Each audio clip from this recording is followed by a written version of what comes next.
it's funny actually because I've done other shows with New Adventures where I've played sort of different characters in a show, like for example Edward Scissorhands, but this is the first time when they've been in such quick succession, which has actually been fine. I've done lots of quick changes in my life, so they've been very doable.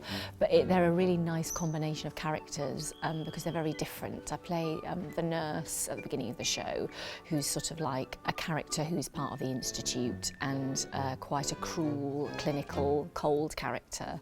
And then I play Brie Montague, who's Romeo's mother. The Montagues are like a senator and his wife, very affluent, wealthy, sort of think Kevin Spacey and Robin Wright in House of Cards. They're very much that in the sort of style of that. That's a lovely character to play as well because she's very sort of icy and political and, you know, doesn't show much emotion and isn't really connected to Romeo at all. I mean, they're just sort of a cipher, I think, to show that Romeo's the only character that you see that's come from the outside world into the Institute. And then the other character is Bernadette Laurence, who's the Reverend character. So sort of in the traditional story of Romeo and Juliet is probably the character who's based most closely on the nurse, the traditional nurse character.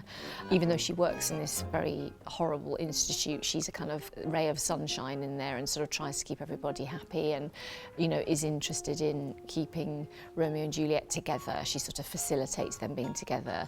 So they're three really nice contrasting roles, and I created them with Daisy May Kemp, who's in the Capulet Company, and we've worked together for a long time. So it was a dream to sort of do that together, and it wasn't like work really. It was like fun, and yeah, we just came up with the names and the background, you know, the story of each character, as we always do with Matthew's shows. You know, we do a lot of background research and films and things like that. And I think because this was such a kind of departure from Romeo and Juliet, we were kind of given carte blanche in a way with these characters, so that was lovely. Whatever production I do with the company now, I'm always the older dancer in the company, which is lovely, and it's just wonderful to still be, you know, in that position. And I think this company particularly, I think Matthew is very interested in the production being about youth and being sort of a gateway for young dancers to, you know, not only the young company that join us in each venue, but the young company who form the body of the professional company. They are all, I think nearly all of them, it's their professional debut, with a few kind of New Adventures people who've come from other shows, but the bulk of the company are brand new. When we did the research for the show, there seems to be quite a lot of material out there, particularly in society today, about mental health and young people.